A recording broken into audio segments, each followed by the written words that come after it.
என்னடி தீவிரமாக யோசிச்சுட்டு இருக்கிறேன். இல்லை இப்போ வந்து நம்ம கார் கம்ஃபர்ட்டாக இல்லை, இன்னும் கொஞ்சம் அப்கிரேட் பண்ணணுன்ற அளவுக்குலாம் பேசுகிற அளவுக்கு வந்துட்டோம்.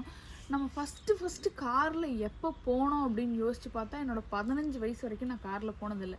நான் 10th முடிச்சதுக்கப்புறம் தான் எங்கள் அக்கா கல்யாணம் ஆகும்போது அவங்க கார் வச்சுருந்தாங்க, அதுவும் ஆம்னி, அதில் போயிருக்கேன். அது வரைக்கும் நான் காரில் போனதே கிடையாது. யோசிச்சு பார்த்தேன் அப்படின்னா பழனிக்கெல்லாம் கூப்பிட்டு போவாங்க. எதில் கூப்பிட்டு போவாங்கன்னு தெரியுமா? மினி ஆட்டோவில் ஆட்டுக்குட்டி ஏற்றிட்டு போகிறாங்களா அந்த மாதிரி ஏற்றிட்டு போவாங்க.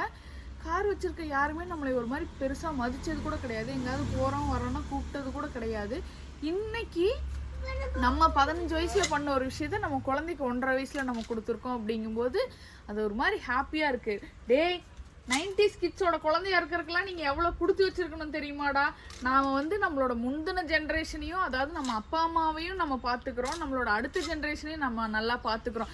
இன்ஃபேக்ட் 90s கிட்ஸ் வந்து உருப்படாதுன்னு சொல்கிறாங்க. ஆனால் 90s கிட்ஸ் தான் உண்மையாலுமே நிறைய பாரத்தை எடுத்துக்கிட்டு ரொம்ப பொறுப்பாக 90s கிட்ஸுக்கு கேட்டு பாருங்கள். 90s கிட்ஸ் 75% பேர்த்துக்கு ஹவுசிங் லோன் இருக்குங்க. கமெண்ட் பண்ணுங்கள்.